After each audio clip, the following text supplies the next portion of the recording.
देखिए, आज हम लोग मनुष्य के परिसंचरण तंत्र के बारे में बात करेंगे। मनुष्य का जो परिसंचरण तंत्र होता है या उसी को बोलते हैं परिवहन तंत्र। तो पहली बात ये होती है कि परिसंचरण तंत्र है क्या। तो परिसंचरण तंत्र को अगर हम परिभाषित करें तो आपको यह पता है, बताया गया है कि पाचन क्रिया के पश्चात जो भी पचित भोजन होता है, उस पचित भोजन के अवशोषण के पश्चात वह रक्त में पहुंचता है, अर्थात पचित अवशोषित भोजन तथा श्वसन क्रिया से अवशोषित या ग्रहण की गई ऑक्सीजन को शरीर की संपूर्ण कोशिकाओं तक पहुंचाने तथा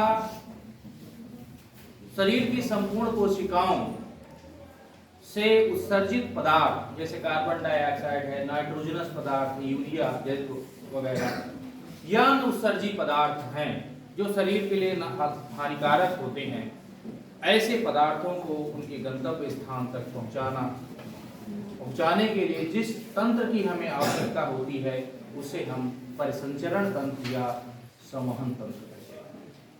कहने का मतलब ये है कि पचित भोजन तथा श्वसन क्रिया से ग्रहण की गई ऑक्सीजन को उनके गंतव्य स्थान तक अर्थात शरीर की संपूर्ण कोशिकाओं तक पहुंचाना तथा शरीर की संपूर्ण कोशिकाओं से उत्सर्जित पदार्थ जो कि हानिकारक हैं, उत्सर्जित पदार्थ जैसे कार्बन डाइऑक्साइड, नाइट्रोजनस पदार्थ, इन सब पदार्थों को उनके गंतव्य स्थान तक पहुंचाने के लिए जिस तंत्र की हमें आवश्यकता होती है उसे हम परिसंचरण तंत्र या परिवहन तंत्र कहते हैं।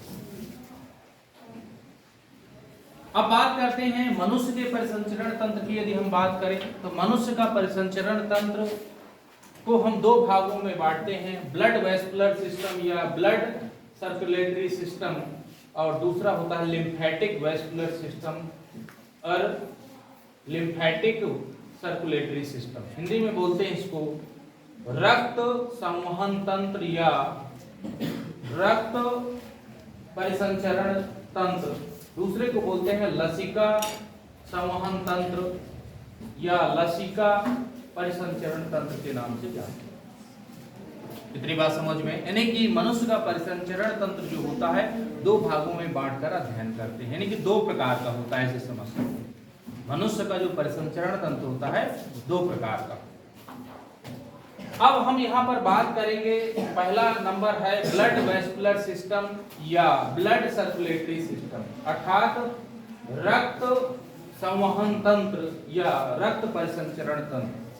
रक्त परिसंचरण तंत्र को हम निम्न तीन स्टेप में अध्ययन करेंगे, निम्न तीन चरणों में अध्ययन करेंगे हम। पहला नंबर है रक्त, दूसरा है हार्ट, तीसरा है ब्लड वेसल्स या रक्त वाहिनियां या रुधिर वाहिनियां, हृदय, रुधिर या रक्त हृदय हिंदी में, और रक्त वाहिनियां या रुधिर वाहिनियां, इन तीन भागों में बांटकर अध्ययन करेंगे। अब हम बात करते हैं ब्लड की।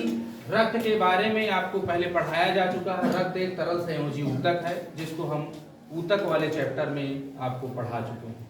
तो रक्त एक तरल संयोजी ऊतक होता है जिसके बारे में आपको पहले बताया जा चुका है, और जो नहीं पढ़ा हुआ है वो पहले वाली क्लास को देख सकता है। अब इसके बाद दूसरा नंबर आता है हार्ट। हार्ट की बात करें अगर हम, तो हार्ट जो होता है वह जो वक्ष गुहा होती है, थोरैकिक कैविटी होती है, थोरैकिक कैविटी के मध्य में स्थित जो मीडिया स्टेनम होता है, मध्यावकाश होता है, उसमें नीचे सतह पर स्थित होता है और यह मुट्ठी के आकार का होता है, जैसे हमारा मुट्ठी होती है इस आकार का होता है, और यह शंक्वाकार, मुट्ठी के आकार का शंक्वाकार, लगभग 300 ग्राम इसका वजन होता है। हर एक व्यक्ति के शरीर में इसका वजन अलग अलग हो सकता है। और इसके अतिरिक्त तो हम अगर बात करें इसकी संरचना की, तो यह जो है अगर स्थान अगर हम देखें तो ये जो पूरा हृदय है, इस दायां फेफड़ा और बायां फेफड़ा इन दोनों के मध्य में स्थित होता है। नीचे की तरफ इसमें क्या कहते हैं डायाफ्राम होता है नीचे की तरफ, उससे भी वह अटैच होता है ताकि स्थिर रहे।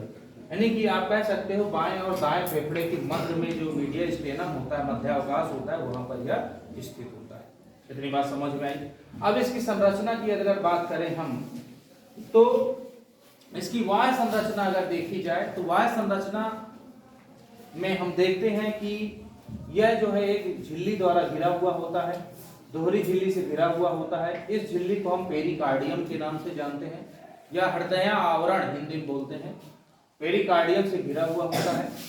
जो बाहर वाली झिल्ली होती है इसको हम बाहर वाली झिल्ली को हम पेराइटल, ये बाहर वाली जो झिल्ली होती है इसको हम पेराइटल पेरिकार्डियम के नाम से जानते हैं, और अंदर वाली जो झिल्ली होती है इसको विसरल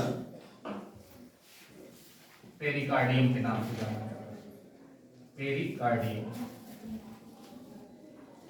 के नाम से, जिनके मध्य में फ्लूइड भरा होता है जिसको पेरिकार्डियल फ्लूइड के नाम से जाना जाता है। इसके मध्य में भरा होता है, इन दोनों झिल्लियों के मध्य में भरा होता है। कहने का मतलब है कि बाहर वाली जो झिल्ली होती है, बाहर की जो सतह होती है झिल्ली की, उसको पेराइटल पेरिकार्डियम कहते हैं। अंदर की जो सतह होती है जो हृदय की तरफ होती है उसको हम विसरल पेरिकार्डियम के नाम से जानते हैं। इनके मध्य तरल पदार्थ भरा हुआ होता है ताकि दोनों को चिपकाए रखे। इसको पेरिकार्डियम फ्लूइड या हृदय आवरणी तरल या द्रव्य के नाम से जाना जाता है। इतनी बात समझ में आई। इसके बाद हम यह देखेंगे, यह दो भागों में बटा हुआ होता है। ऊपर का जो भाग होता है यहाँ से यहाँ तक, इसको हम अलिंद के नाम से जानते हैं। नीचे का जो शंक्वाकार भाग होता है, इस शंक्वाकार यहाँ से नीचे की तरफ जो भाग होता है इसको हम वेंट्रिकल या निलय के नाम से जानते हैं। ऊपर का जो भाग होता है यह दो कपाट, दो जो है एक सेप्टा होता है, बीच में एक सेप्टा का फॉर्मेशन होता है। इस वजह से यह दो भागों में बढ़ता है। एक को हम दायां अलिंद के नाम से जानते हैं। ये थोड़ा संरचना में बड़ा होता है अपेक्षाकृत इसके। डायग्राम में भले थोड़ा बहुत अंतर दिखाई दे रहा हो, लेकिन ये बड़ा होता है। और इधर वाला जो दायां अलिंद होता है वह बायां अलिंद होता है, वो थोड़ा छोटा होता है साइज में, और बायां जो अलिंद होता है वह थोड़ा बड़ा होता है। इतनी बात समझ में आई।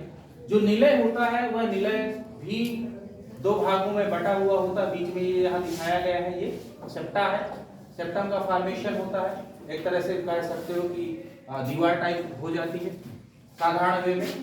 तो ये सेप्टा का फॉर्मेशन होता है, ये दो भागों में इसको बांटता है। इधर वाला जो होता है इसको दायां निलय कहते हैं, इंग्लिश में बोलते हैं राइट वेंट्रिकल के नाम से तो जानते हैं। और दूसरा जो होता है उसको हम बायां निलय के नाम से या लेफ्ट वेंट्रिकल के नाम से जानते हैं। हम जैसे ऐसे खड़े हो जाएं तो इधर वाला जो होगा वह लेफ्ट होगा, इधर वाला जो होगा वो राइट होगा। बात समझ में आ रहा है? यानी कि आपका जो दायां हाथ होगा वो बाएं की तरफ होगा, जो बायां हाथ होगा वह दाएं की तरफ होगा। ऐसे आपको डायग्राम समझना होता है। अब इसके बाद हम देखें इसकी आंतरिक संरचना। अगर देखें, ये तो बाह्य संरचना होगी। आंतरिक संरचना अगर हम देखें तो इस आंतरिक संरचना में ऊपर और नीचे की तरफ निम्न महाशिरा या इंफीरियर वेना कावा और सुपीरियर वेना कावा या ऊपरी महाशिरा होती है, जिससे संपूर्ण शरीर से जो रक्त होता है, रक्त वाहिनियां जितनी भी होती हैं, जिनको हम शिराएं कहते हैं, सारी की सारी शिराएं जितनी भी होती हैं, सारी की सारी शिराएं संपूर्ण शरीर से ब्लड ला करके और इस दाएं अलिंद में पहुंचा देती है, दाएं अलिंद में पहुंचा दी जाती है। अर्थात संपूर्ण शरीर से एकत्रित जितना भी रक्त होता है वह महाशिरा में एकत्रित हो आता है, महाशिरा में आकर के आता है। यानी छोटी छोटी नालियां, ऐसे समझ सकते हो, छोटी छोटी नालियां जाकर के बड़े नाली में मिल जाता है, नाले में मिल जाता है। वही ऐसे समझ सकते हो महाशिरा क्या है, बड़ा है, और छोटी छोटी जो इकट्ठा होकर उसी में सब मिल जाती है। या नदियां समझ लीजिए कि जो बड़ी छोटी छोटी नदियां जाकर बड़ी नदियों में मिल जाती है। ऐसी ही रक्त वाहिनियां भी होती है, छोटी छोटी पतली पतली जो भी होंगी वो सब जाकर के एक बड़ी जो है उसमें सिरा में मिल जाती है। उसको हम सुपीरियर वेना कावा के नाम से जानते हैं। यह ऊपर की तरफ और नीचे की तरफ दोनों जाकर के यह अलिंद में, दाएं अलिंद में जाकर के मिल जाती है। इतनी बात समझ में। और दाएं अलिंद में खुलती, यहाँ खुलने के बाद अब आप समझ सकते हो कि जो रक्त आ रहा है संपूर्ण शरीर से वह अशुद्ध होगा, अर्थात उसमें ऑक्सीजन नहीं होगा। अशुद्ध से तात्पर्य होता है कि उसमें ऑक्सीजन नहीं है। बात समझ में आ रही? अब अशुद्ध रक्त कहाँ आ गया? दाएं अलिंद में आ गया। ये तो इसकी संरचना हो गई। अब इसकी कार्यकी के बारे में हम बता रहे हैं, फिजियोलॉजी। बात समझ में आ रही है ना? फिजियोलॉजी अगर समझें तो संपूर्ण शरीर से एकत्रित जितना भी अशुद्ध रक्त होता है वह ऊपरी महाशिरा से और निचली महाशिरा से दाएं अलिंद में आ जाता है। इतनी बात समझ में आई? दाएं अलिंद में आने के पश्चात यहाँ पर वाल्व होते हैं, कपाट, दरवाजे। तो ऐसा नहीं होता है कि जो ये दरवाजे खुले रहे, ऐसा नहीं होता है। जब इसमें रक्त आता है तो ये फूल जाती है, शिथिलन, रिलैक्स कंडीशन में होती है। फिर ये पिचकती है, प्राकुंचन होता है, संकुचन होता है, कॉन्ट्रैक्शन होता है। जब ये पिचकेगी तो क्या होगा? रक्त इधर वाले निलय में आ जाता है, दाएं निलय में आ जाता है, दाएं वेंट्रिकल में आ जाता है। बात समझ में आ रही है? किसी कोई प्रॉब्लम नहीं समझ में आ रहा? संपूर्ण शरीर से एकत्रित जो अशुद्ध रक्त होता है वह अशुद्ध रक्त आ गया दाएं अलिंद में। ठीक, दाएं अलिंद में जब आ रहा है उस समय जो है यह रिलैक्स कंडीशन में रहता है, अर्थात शिथिलन अवस्था में रहता है, अर्थात रिलैक्स कंडीशन में यह रहता है। फूल गया, ऐसे समझ सकते, फूल गया जब इसमें रक्त आया। इसके बाद क्या होता है? यह पिचकता। जब पिचकता है तो रक्त यहां से जाकर के ये जो कपाट होते हैं ये खुल जाते हैं। खुलने के पश्चात यहाँ निलय में रक्त आ गया। बात समझ में आई? अब निलय क्या हो गया? जब निलय में रक्त आया तो ये फूल गया। क्या हो गया? फूल गया। इसको बोलते हैं शिथिलन अवस्था, रिलैक्सेशन कंडीशन। इसकी क्या हुई? कॉन्ट्रैक्शन हुआ, पिचका और ये फूला। अब क्या हुआ? पहले ये फूला और ये पिचका रहा। अब क्या हुआ? ऐसा नहीं होता है, ये जब फूलेगा तो इसके साथ साथ ये भी फूलेगा, दोनों एक साथ चलते हैं। और ये जब फूलेगा तो ये पिचकेगा। समझ में आ रही बात की नहीं? ये अगर फूला, यहां रखता है, फूल गया, रिलैक्स कंडीशन में हो गया, ये भी रिलैक्स कंडीशन में साथ साथ। अब क्या हुआ? यहां से रक्त जब भर गया इसमें तो ये क्या हुआ? पिचका, कॉन्ट्रैक्शन हुआ, प्राकुंचन हुआ। कॉन्ट्रैक्शन जब हुआ तो रक्त जो है यहाँ वाल्व लगे होते हैं, ऐसा नहीं कि ऊपर की तरफ चला जाए या नीचे की तरफ आ जाए, यहां से इस वाल्व से इस निलय में आ जाता है। इतनी बात समझ में? कोई प्रॉब्लम? अब इसके बाद जब ये फूल गया अर्थात रिलैक्स कंडीशन में अब आ गया, ये रिलैक्स में आएगा तो ये भी रिलैक्स में आएगा, एक साथ दोनों। यहां से जब ये रिलैक्स में आने के पश्चात जब रक्त इसमें भर गया, भरने के पश्चात फिर ये पिचका अर्थात संकुचन हुआ। इसमें जब संकुचन हुआ तो ये ब्लड तुरंत जो है यहां से जाकर के इस दाएं फुफ्फुस धमनी और बाएं फुफ्फुस धमनी में पंप कर दिया जाता है। और ये दाएं और बाएं फुफ्फुस धमनी यानी कि left and right pulmonary veins जो होती, आर्टरी जो होती है, ये जाकर के फेफड़े में खुलती है। कहां खुलती हैं? फेफड़े में, जिसके बारे में आपको पहले पढ़ाया जा चुका है। फेफड़े में पहुंचकर क्या होता है? वहां पर ऑक्सीजन मिलती है और कार्बन डाइऑक्साइड बाहर निकाल, जिसके बारे में आपको बताया जा चुका है। ठीक है, बाकी जो नहीं पढ़े हैं वो शोषण वाला देख सकते हैं कैसे एक्सचेंज होता है ब्लड। अब क्या हुआ? इतना हो गया। ये प्रोसेस लगातार चलती रहे तो इस तरह से एक बार के संकुचन और अनुशीतलन को हम हार्ट बीट कहते हैं। क्या कहते हैं? Heart beat. कह रहे हार्ट बीट बढ़ गए, हार्ट बीट बढ़ गए, यानी कि प्राकुंचन संकुचन ज्यादा हो जाता है। उसको हम बोलते हैं एक बार के, जो अगर वो संकुचन हो रहा है तो उसको बोलते हैं सिस्टोल। क्या बोलते हैं? सिस्टोल। और जो रिलैक्स होता है,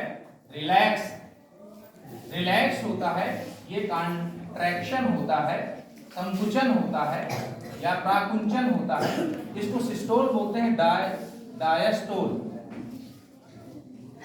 बात समझ में आ रही? तो एक बार जब ये संकुचित हुआ तो इसको बोलते हैं हम सिस्टोल। जब संकुचित हो गया तो उसको बोलते हैं सिस्टोल, और जब रिलैक्स कंडीशन में हो गया तो उसको बोलते हैं डायस्टोल। इस तरह से एक डायस्टोल और एक सिस्टोल मिला करके एक हार्ट बीट का फॉर्मेशन होता है, एक हार्ट बीट होती है, उसको हम क्या कहेंगे, एक हार्ट बीट। बात समझ में आ रही?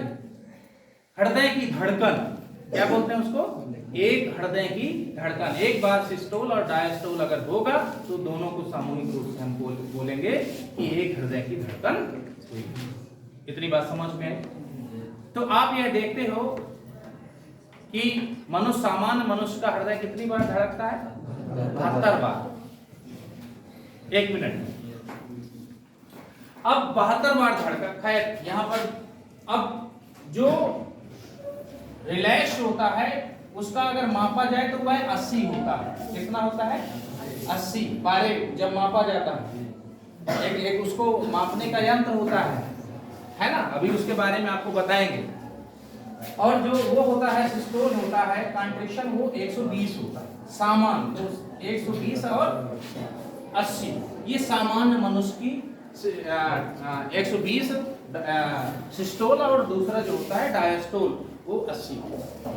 अब अगर इनमें कोई परिवर्तन हो गया, ज्यादा हो गया, तो कहते हैं कि हार्ट बीट बढ़ गई, हार्ट बीट बढ़ गई। जब हार्ट बीट बढ़ेगी तो क्या होगा, उच्च रक्तचाप बोलते हैं उसको, क्या बोलते हैं, उच्च रक्तचाप, हाइपरटेंशन, या कहते हैं उसको हाई ब्लड प्रेशर। क्या कहते हैं, हाई ब्लड प्रेशर। जब तेजी से धड़केगा तो ज्यादा तेजी से पंप होगा, तो क्या होगा, कहां जाएगा, ज्यादा से पंप हो रहा है इधर भी तेजी से जाएगा, और इनसे निकलने वाला ऊपर और नीचे की तरफ जाएगा, तो तेजी से आर्टरी में या धमनियों में पंप होता है। तो कहते हैं उच्च रक्तचाप हो गया, हाई ब्लड प्रेशर हो गया। अब क्या हुआ, कहते हैं किसी किसी का कम हो जाता है। तो कम क्या है, कम कब होगा भाई, इसकी जो फिजियोलॉजी है अगर कहीं डिस्टर्ब हो गई तो ये पंपिंग जो होती है ये धीमी हो जाती। तो कहते हैं लो ब्लड प्रेशर हो गया। ये किसी कारण से भी हो सकता है, तनाव से भी होता है, या कोई साल्ट्स की कमी हो गई शरीर में, इन सब चीजों। जैसे अगर लो ब्लड प्रेशर हो गया, कहते हैं नमक का घोल पिला दो ज्यादा। अगर हाई ब्लड प्रेशर वाला पेशेंट है तो उसको डॉक्टर कहता है कि नमक कम खाओ, क्योंकि साल्ट अगर ज्यादा हो जाता है हाई ब्लड प्रेशर हो जाता है, वो भी उसमें फंक्शन करता है, कार्य करता है। बात समझ में आ रही, नहीं आ रही, आ रही?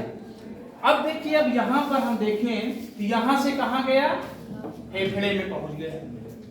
अब इसके बाद फेफड़े में ऑक्सीजन और कार्बन डाइऑक्साइड या अन्य पदार्थ जो उनकी अदला बदली हो गई। अब इसके बाद हार्ट से, यहाँ से जो दाएं फुफ्फुस सिरा है, राइट प्लोरिन वेन्स है, ये यहाँ से आती हुई और यहाँ खुलती है बायां अलिंद, और इधर वाले की जाकर के ये यहाँ खुलती है। ठीक, दाएं वाले फेफड़े से शुद्ध रक्त जो है वो आकर के यहाँ से आकर के इसमें खुलता है, जैसे दिखाया गया डायग्राम में। और ये बायां फेफड़े से जो शुद्ध रक्त होता है, शुद्ध होने के पश्चात आता है, फिर यहाँ खुल जाता है। कहाँ पर, बायां अलिंद। इतनी बात समझ में आई? बाएं अलिंद में आने के पश्चात ये रिलैक्स हो जाता है। रिलैक्स हो जब फूल गया, इसके बाद फिर क्या हुआ, पिचका। तो यहाँ भी वाल्व लगे हुए। कभी कभी आपने सुना होगा कि वाल्व फट गया, डैमेज हो गया है, सुना है कभी कि नहीं? नहीं सुना? हार्ट अटैक का नाम सुना? चलो चलो, बहुत बड़ी समस्या है आजकल, हार्ट अटैक हो जा रहा है, लोगों को हार्ट अटैक हो जा रहा है। अब हार्ट अटैक के कारण क्या है, इसके बारे में अभी मैं बताता हूं सारी चीजें।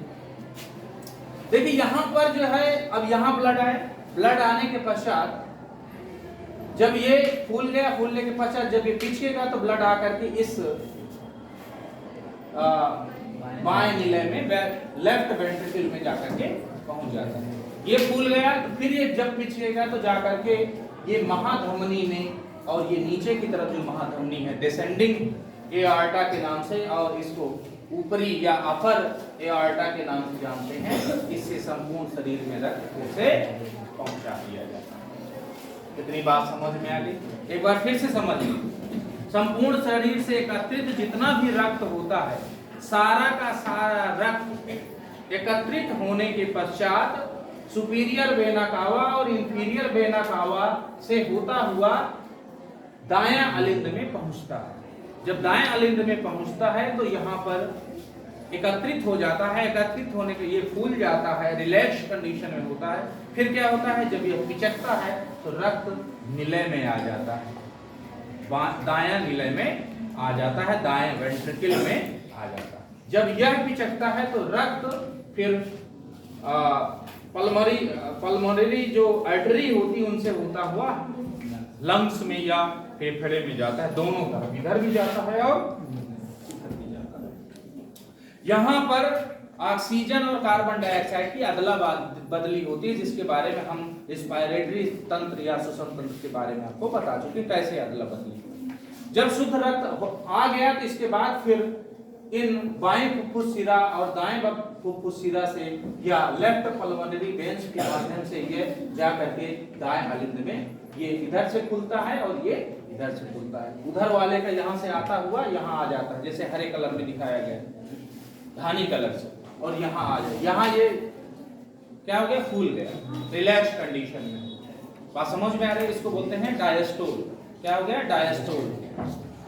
फिर इसके बाद जब ये पिचका तो सिस्टोल बोलेंगे। फिर इसके बाद ये जब यहाँ पहुंचा तो इस निलय में आ गया, अर्थात बाएं निलय में रक्त, शुद्ध रक्त आ गया। शुद्ध रक्त कहाँ है, यहाँ। दाएं निलय और सॉरी बाएं निलय और बाएं अलिंद दोनों में शुद्ध रक्त होगा, दोनों में शुद्ध रक्त होगा। यहाँ से फिर जब ये पिचकेगा, कॉन्ट्रिक्शन होगा, प्राकुंचन होगा, कॉन्ट्रैक्शन होगा, तब ये झटके के साथ तेजी से महाधमनी में और नीचे की तरफ महाधमनी में पहुंचता है और संपूर्ण शरीर में फिर से पहुंचाते हैं। तो जितनी भी धमनियां होती हैं सभी धमनियों में शुद्ध रक्त बहता है। केवल जो फुफ्फुस धमनी होती है, पल्मोनरी आर्टरी होती, इसमें अशुद्ध रक्त बहता है ना।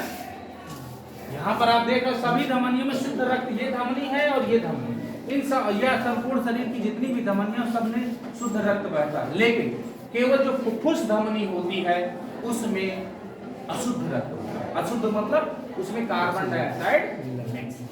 बात समझ में आ रही? और शिराओं की बात करें तो संपूर्ण शिराएं जितनी भी होती, सारी शिराओं में अशुद्ध रक्त बहता है। केवल और केवल फुफ्फुस शिरा में शुद्ध रक्त बहता है, क्योंकि ये लंग्स से यहाँ जाए। समझ में आ रही बात की नहीं? तो ये याद रखिए, कंपटीशन में पूछा जाता है, कई बार पूछा गया है। किसी को कोई प्रॉब्लम, तो ये इसकी हो गई फिजियोलॉजी, कार्य की होगी, किस तरह से यह कार्य करता है। कितनी बात समझ में आ गई?